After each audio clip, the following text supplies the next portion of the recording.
Assalamualaikum warahmatullahi wabarakatuh. Kembali lagi kita semua pada kegiatan program sekolah penggerak, yang mana kali ini kita akan membahas tentang lembar kerja ruang kolaborasi 2 pada bagian modul paradigma baru. Baik, langsung saja kita ke isiannya. Nah, yang pertama pertanyaannya itu buatlah karya visual, bisa berupa poster, gambar, bagan infografis dalam satu halaman yang menggambarkan bagaimana Bapak Ibu melakukan adaptasi kurikulum. Jadi ini ingin melihat kemampuan kita bagaimana kita mengadaptasi kurikulum paradigma baru atau kurikulum merdeka ini kita bisa menerapkan di sekolah kita. Nah, ini bisa dikreasikan ataupun juga bisa diinovasikan sesuai dengan inovasi dan kreasi masing-masing, dan tentunya sesuai dengan karakteristik dan pemahaman masing-masing. Nah, kalau yang di sini yang pertama kami bisa menyamakan persepsi tentang kurikulum merdeka terlebih dahulu. Yang kedua, ada pembiasaan pembelajaran yang berpusat pada murid. Yang ketiga, sinergi dengan semua pemangku pendidikan. Dan yang keempat, melengkapi sarana prasarana pendidikan, terutama bagian IT.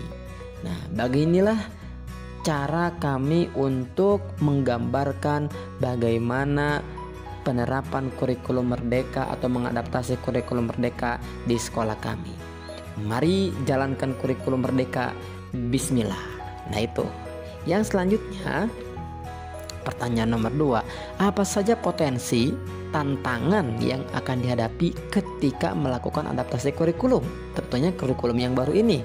Yang pertama, menurut kami potensi tantangan yang akan dihadapi ketika melakukan adaptasi kurikulum, yang pertama, ketidaksamarataan kemampuan, terutamanya itu dari setiap guru, pemahaman baik itu IT dan juga kecakapan dari setiap individu, khususnya guru selaku perancang kurikulum di sekolah. Selain perancang, juga pelaku atau pengimplementasian kurikulum. Itu yang paling pertama, karena guru yang menjadi garda terdepan. Yang kedua, pola pikir atau mindset siswa ketika menerima pembelajaran di kelas yang sudah terbiasa dengan penyampaian informasi dari guru secara langsung, pembelajaran di kurikulum sebelumnya. Jadi kan kalau kurikulum sebelumnya kebanyakan siswa itu diberi dan menerima. Oleh karena itu ini perlu kita ada penyesuaian, ada perubahan pola pikir, mindset setiap siswa. Nah, ini kayaknya akan menjadi kendala juga. Dan yang selanjutnya, kebijakan pemangku pendidikan, terutama lembaga yang di bawah naungan yayasan.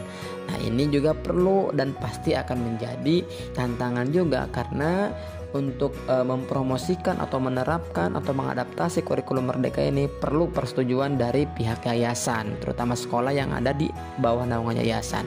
Yang selanjutnya, sarana prasarana dalam penunjang kurikulum. Jelas ini juga kalau misalkan sarana dan prasarana tidak menunjang untuk adaptasi terkait kurikulum merdeka ini, maka ini juga akan menjadi tantangan. Yang selanjutnya, perbedaan persepsi di antara masing-masing guru. Jelas dengan mengadopsi kurikulum merdeka ini nanti bakal ada banyak persepsi, bisa menjadi ini adalah proyek pemerintah, ini karena ada menteri baru, ini karena ganti pemerintah dan sebagainya, dan berbagai banyak persepsi di kalangan guru-guru khususnya terkait dengan penerapan kurikulum merdeka. Yang selanjutnya, pertanyaan nomor 3, yaitu apa saja solusi untuk menanggulangi potensi tantangan tersebut? Pertama, tentu kita meningkatkan kualitas tenaga pendidikan dengan pelatihan kurikulum, pelatihan IT, dan pelatihan penunjang pelaksanaan kurikulum merdeka tentunya yang berkelanjutan. Yang kedua, adanya supervisi dan evaluasi terhadap kurikulum yang akan berjalan, terutamanya dari kepala sekolah atau dari wakil kepala sekolah.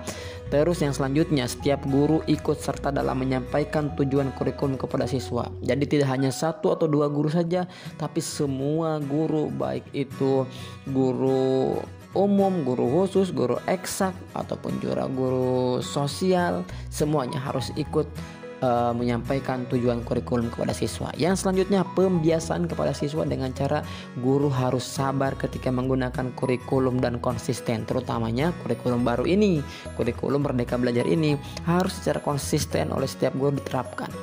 Yang selanjutnya, mengkomunikasikan dengan pemangku pendidikan baik lembaga maupun komite orang tua untuk melaksanakan kesuksesan kurikulum ini. Jelas kita harus ada komunikasi baik dari pihak yayasan ataupun juga kepada pihak orang tua. Yang selanjutnya, melengkapi sarana prasarana terutama di bidang IT untuk menunjang pelaksanaan kurikulum merdeka. Yang selanjutnya, bekerja sama dengan lembaga sekitar untuk menunjang pembelajaran seperti pengelolaan susu sapi, karena kebetulan sekolah kami dekat dengan pengolahan susu sapi, dan yang seterusnya ada peternakan sapi perah juga. Jadi ini bisa bekerja sama bagaimana agar proses pendidikan atau proses pembelajaran itu bisa menunjang perubahan-perubahan yang ada di lingkungan sekolah terutamanya. Dan yang selanjutnya, menunjukkan data konkret kepada guru-guru yang berbeda persepsi bahwa saat ini sudah seharusnya melakukan perubahan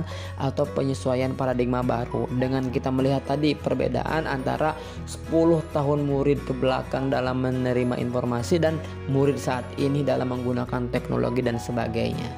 Nah, dengan cara itulah tantangan-tantangan yang menjadi hadapan kita, yang akan kita hadapi dalam menerapkan kurikulum Merdeka Belajar ini bisa terselesaikan. Itulah yang bisa kami sampaikan terkait dengan ruang kolaborasi 2 ini. Mohon maaf atas banyak kekurangannya. Sekali lagi, ini hanya sebagai bahan pembelajaran, bisa disesuaikan dengan persepsi masing-masing, inovasi masing-masing, dan tentunya karakteristik lembaga pendidikan masing-masing. Dari kami diucapkan sekian. Salam Bapak Ibu guru hebat. Wassalamualaikum warahmatullahi wabarakatuh.